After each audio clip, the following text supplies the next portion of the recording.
make a beans network, right? Okay, I'll just take the marker. Yes. Now, again, we need to find out how many rows and columns of 2x2 switches are required to make these interconnection. While you study data communication in the next semester, I guess, you will study about switches, routers. Some of you must have already studied about them in your industrial training. So, the 6 weeks training that you would have done in your second year, I guess. So maybe most of you would be aware of all these components, but still, if you're not, a 2x2 switch is usually used for telecommunication networks. It means that it has, there is a communication device which has two inputs and two outputs, such that each input is connected to each output, right? So I drew it last time, if you all can recall. So something like this. Excuse me. So two inputs and two outputs. So we have straight connections also. So one will be connected to, so this is 1, 2, 3, 4. So one is connected to 3 also, one is connected to 4 also. 2 is connected to 3 also, 2 is connected to 4 also. So we do have straight connection as well as cross connection. It's a 2x2 switch, right? Okay. Now, when we talk about this beans network, first of all, uh, we have to see how many processors have to be connected to how many memory modules. Right now, this shows an 8 cross 8 network, right? Definitely, excuse me, we need rows and columns of these interconnections. So the formula says that we have log base 2 of the number of processors and memory modules that we want to connect. One more thing, we always have this as a matrix.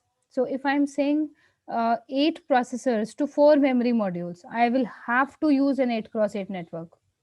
I can leave some outputs vacant, but I will have to use a matrix which is 8 cross 8, right?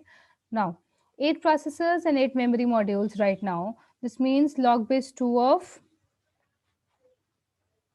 8 is 3. I've written wrong formula. This is n by 2. Sorry. Log base 2 comes for the column. So n by 2 rows, that gives me 8 by 2, which is 4 rows, right? Okay. So I have 4 rows for processors and 4 rows for memory modules. I'll keep drawing it side by side. So this is row 0. I have row 1, 2, 3, and this makes 4, right? Similarly, we'll have the downwards also. So 4 rows for processors and 4 for memory modules. Then the columns, I have to be found out using log base 2 of n. So again, now when I talk about the columns, 1, 2, 3, right? So log base 2 of 8 becomes 3 right now. 1, 2, and 3. One extra, so log base 2 of n plus 1 is always required, because 1 is a back-to-back connection. Are you getting? See, when we talk about the beans network, it is a little different from the butterfly network. For a butterfly network, we directly had this kind of a scenario. Here we directly had this kind of a scenario wherein for 16 memory modules and 16 processors, we just required n by 2 rows and log base 2 of n as the number of columns. But here, if you talk about the beans network, it is a back to back connected butterfly network. This means if I have taken 3 columns, one extra column is required for a inversion connection also. उसको U turn करके वापस भी लेकर आना है. So one extra column for that. Okay, though I have not written it, but it is required. Yeah. At each interconnection, we use a 2x2 switch. Now, if you just realize the last column has 2 inputs, but the outputs are left unused because these are back to back connected. So these are brought back inside. Okay. Now at each interconnection, we have a 2x2 switch. So one here, and one here. And the formula for the connection remains the same. So for all the downward connection, we have rho plus 2 raised to the power column. And for all the upwards connections, we have rho minus 2 raised to the power column. So if you will just realize, uh, if you will just realize, we get the same connections as we did last time. So if you want, I can calculate for you also. So this one comes here, this one goes here, this one goes here, this one goes here. Let's see the last one. Let's see the last one. This is row 0. बच्चे समझ आ रहा है? Are you all getting? Yes, ma'am. Row 0 and it is column 0, 1, 2. Column 2. ठीक है, last time हमने ये दो कर दिए थे इसलिए इस बार मैंने ये नहीं किए. Excuse me. Okay, now let us see how these 4 are connected to the lower 4 ones. Okay, now this is row 0, column 2. The formula says row plus 2 raised to the power column for the case of downwards connection and minus for the case of upwards connection. So the first one is row 0 and column 2. So this becomes 0 plus 2 raised to the power 2 gives me 4. 4. So row number 4 is the cross connection now. So row 4, 0, 1, 2, 3, and this is the fourth one. So this comes here. Right? Let's see the next one. This is row 1, column 2. So 1 plus 2 raised to the power 2 makes row 5. ठीक है ना, समझ आ रहा है? Yes, ma'am. Next one, row 1 हो गया 2. Row 2 and column is again 2. So 2 plus 2 raised to the power 2 makes row number 6. This one. And finally, we have row 3 and column 2 again. So 3 plus 2 raised to the power 2, 4 makes row 7. Right? Now, these 2x2 switches are not utilizing their full potential. This is why I did not write log base 2 of n plus 1 over here. So this plus 1 actually is an not fully utilized kind of a switch. While if I just talk about the remaining connections, which from here have to be made back to the memory modules. So if I just realize this one now, this is row 0 and column 3. Now downwards connection we have to make because there is no upward connection which is possible. If I just talk about the downwards connection, this is row 0 and column 3. So become 0 plus 2 raised to the power 3 is minus, sorry, I should use the minus one. Downwards connection, it will be row minus 2 raised to the power column. This becomes, currently, it becomes row is 0 and minus 2 to the power. Oh, can you just hold on for a minute? I have, there's a power cut. I'll just switch on to the UPS. Just a minute.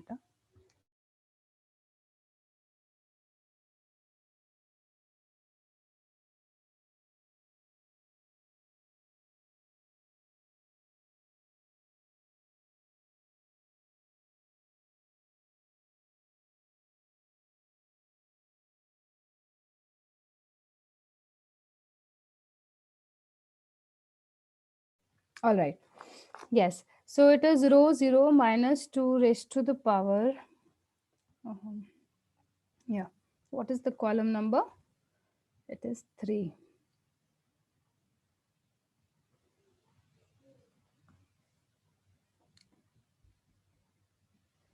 Are you getting? Yes, ma'am. Yeah. So this becomes minus 8, right? And if we talk about right now, Yeah, this will not hold. And row one इसका बच्चे formula फिर मैं next time बताऊंगी बीन्स network का. This does not hold. It will hold for all other cases, but not for the last one, and that is why we have not used it in the formula. um,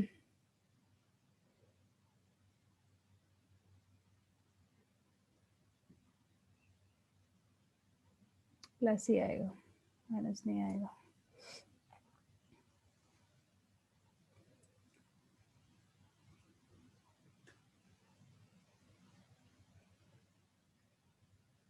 This becomes 8.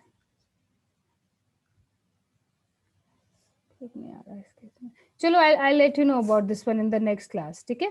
So all the till here where we have calculated log base 2 of n, till here all the formulas hold correct, but not for the last one.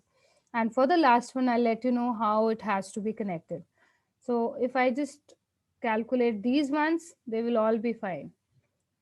Even this will be fine, this will also be fine. ये भी ठीक चलेगा. यहाँ तक सब ठीक चलेंगे. इसके बाद वाले में थोड़ी सी प्रॉब्लम है. उसमें मैम हम टोटल में से माइनस नहीं कर सकते? एक्चुअली फॉर्मूला से डायरेक्ट आना चाहिए, टोटल में से माइनस वो फिर ना it gives me something which is odd from the usual. If I just say अगर दिस वन, मेमोरी मॉड्यूल में ऊपर कनेक्शन लगा दे जो हाँ फॉर्मूला. वही that's what I was about to say, that if we try and connect from here, yeah, if we start trying connecting from here, this means this is row number 0 1 2 3 4, row 4 and column 2. So हाँ अब ठीक आएगा, I guess now it should be fine. So this should be row 4 minus 2 raised to the power, column number is 0 1 2 2. हाँ अब ठीक आ रहा है. Yes, so this gives me row 0. Yeah. So I guess I started from the wrong place. That's why I was not able to connect. We have to start from only from the till this one, till where we have calculated. So till column number 3 only we have to start, right? And this gives me row 0. If I calculate for the next one, this is 1. So this is row 5 minus 2 raised to the power 2. 4 gives me row 1, right? Row 6 minus 4 gives me 2, row 2, and row 7 minus 4 gives me row 3.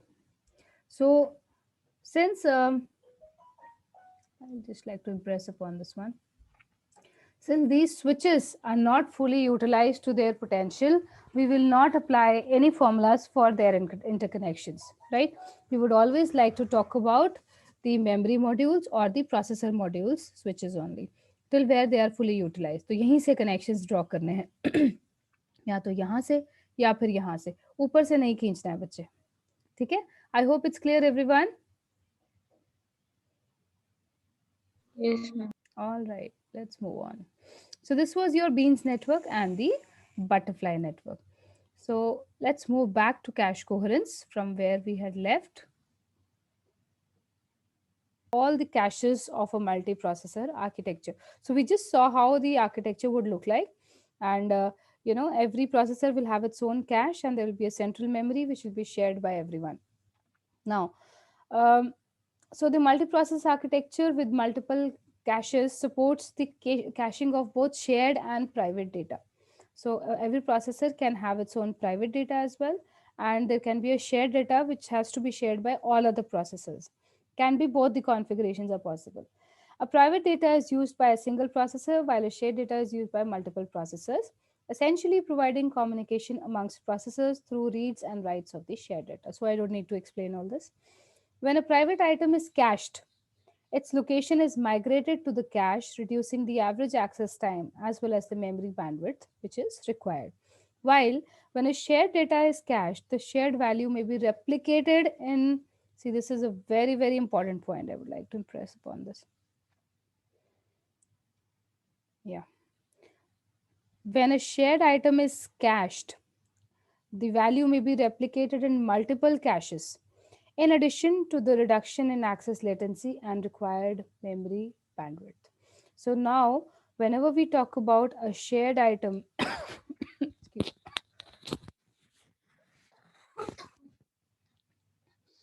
me. Okay.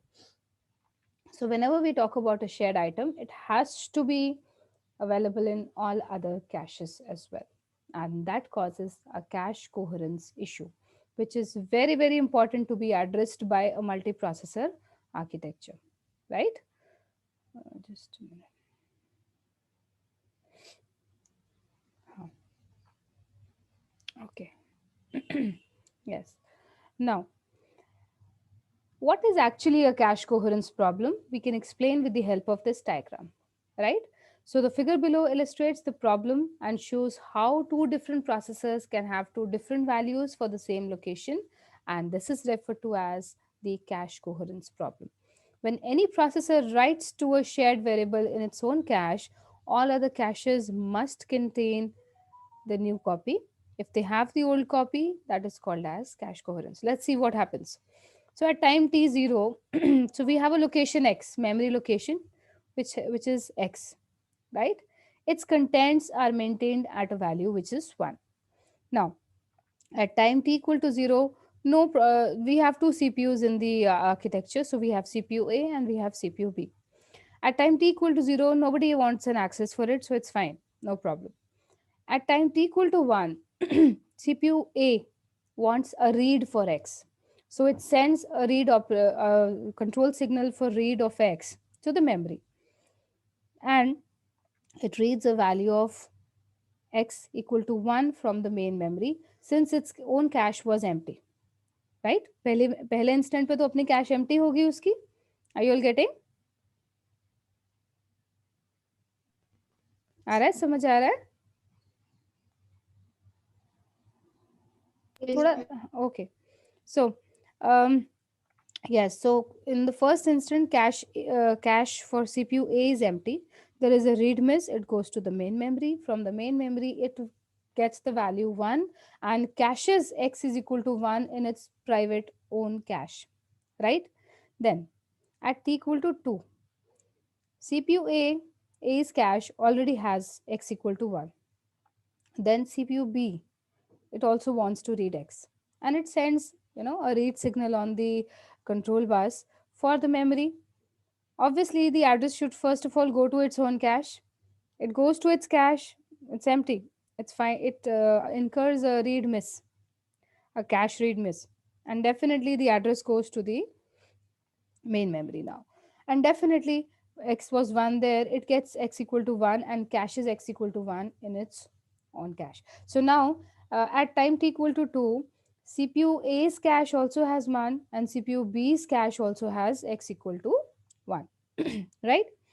At time t equal to 3, CPU A writes a new value of x equal to 0 into its own cache. Obviously now it wants to perform a write operation for x. So it stores a 0 into the memory. And whenever the address goes to the memory, it always goes in hierarchical order, right? So it first of all goes to the um, cache of CPU A. And cache of CPU A has a location X. It is there. So what happens? It modifies X equal to 0, and depending upon whether it is a write back or a write through cache, it modifies the value in the main memory also. Getting? Yes, ma'am. Okay, okay, good. Yes, ma'am. Okay. Now, if we just see this scenario wherein we just have two processors and two caches respectively with the two processors and a main memory, the main memory contains the updated version of X and the respective CPU also contains the updated version of X. But what about CPU B? It still reads X equal to 1 and there is no coherence between the value of X which should be there between CPU A, CPU B and the main memory. So this is actually the cache coherence problem and we need to overcome it. यहाँ तक clear है तो फिर मैं आगे बढ़ जाती हूँ. Yes, ma'am. Okay. Yes, ma'am. Yes. Clear, ma'am. Okay. Now, So, when do we say any system is coherent?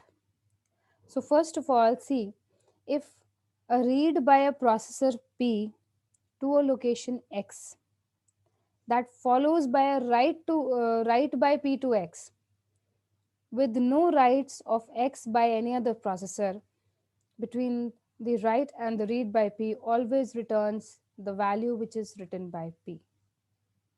So this is what it actually means. I'll just draw it for you. So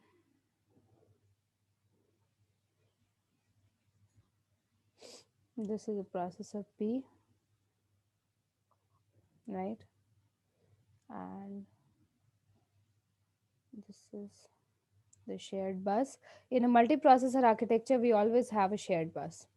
So this is the shared bus, and and then this is the main memory. Oh, this is the main memory,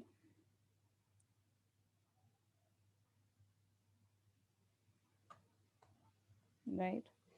And location X.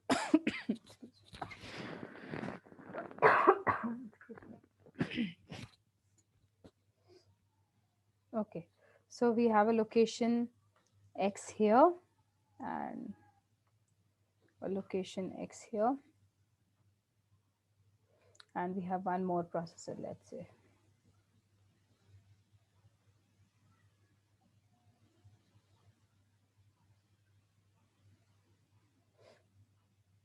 So we have one more processor.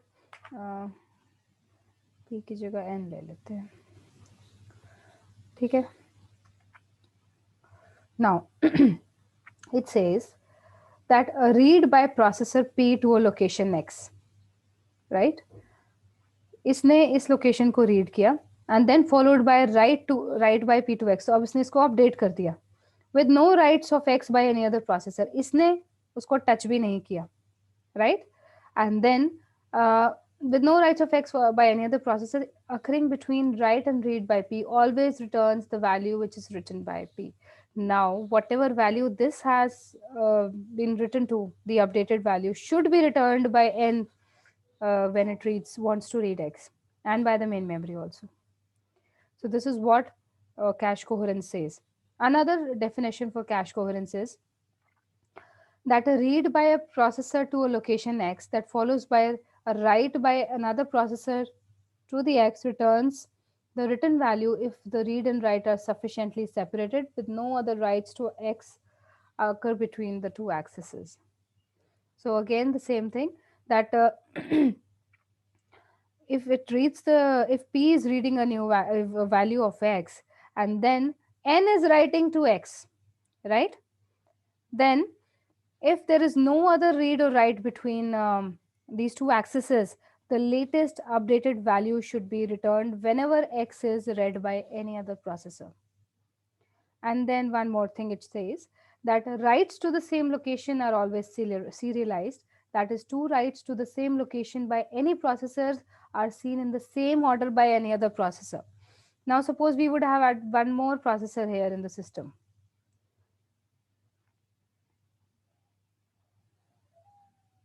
If you're getting, are you all getting what I'm trying to say? Ma'am, what is N? It's another processor. Yeah, N is another processor. P, N, and Q. These are three processors right now. MMX is the main memory module, and there is a location which is X in the main memory, and then P writes to it, right?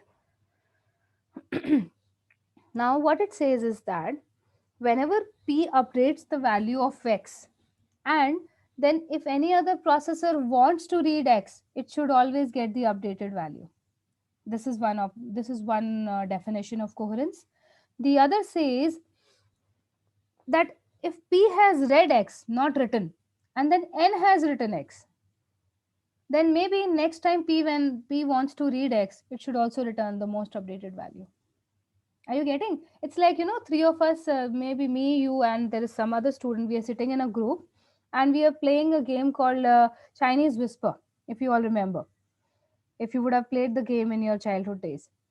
So every time the three people in the group, they say a new word, that new word should be known to all other two people in the group. That's it.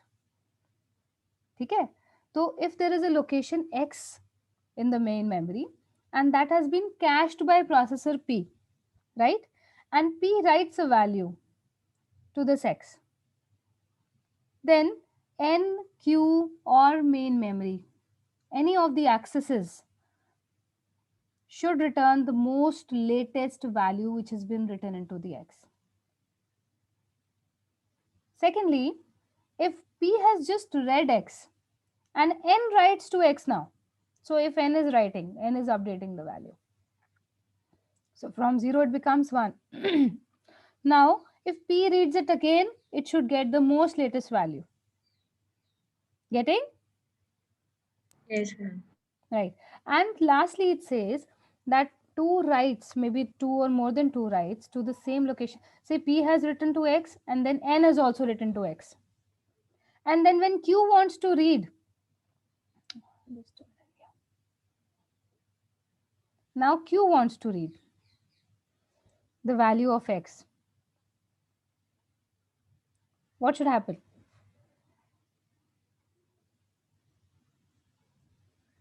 Should it skip values or it should see the values in the same order?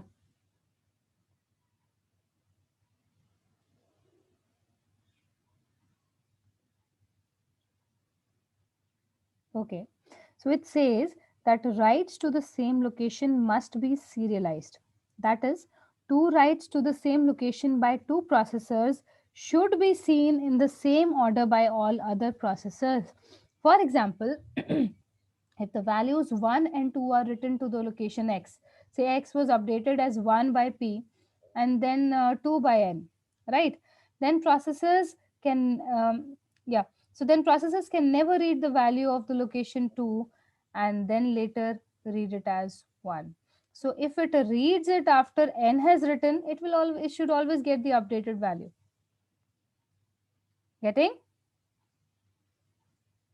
Yes, ma'am. Yeah. So this is what cache coherence actually talks about, not just the diagram that we discussed right now.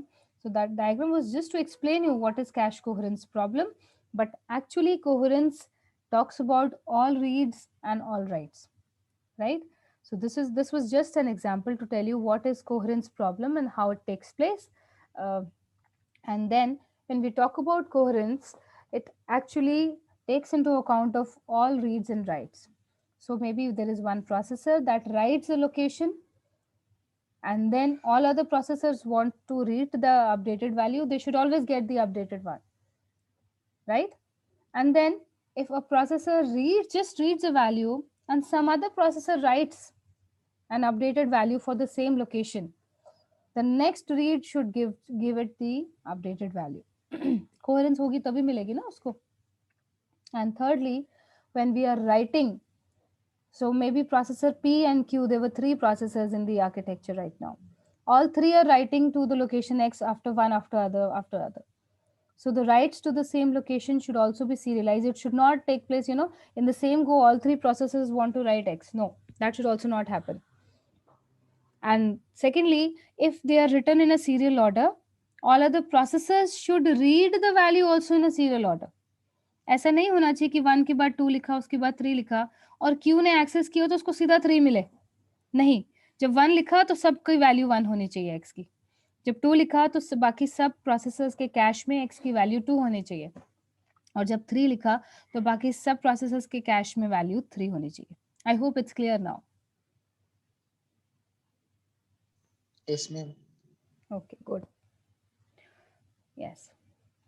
Now, so in order to just a minute, huh?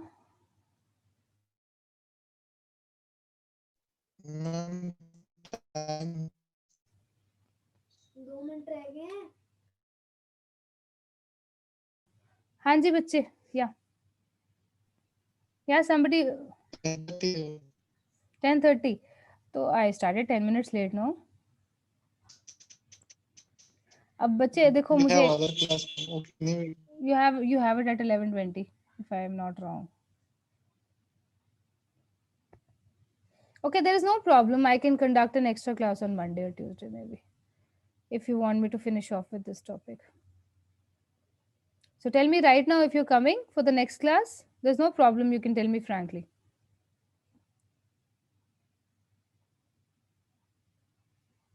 Speak up. Am I audible? Ria, Yes, ma'am. मुझे बताओ फिर next class में are you people coming, because I have to finish off with this topic. Quite a lot bit left. पूरा Yes, बताना है. ma'am. You can take the extra lecture. Yeah, I'll take one extra lecture because I missed one lecture, if you all remember. So one extra lecture should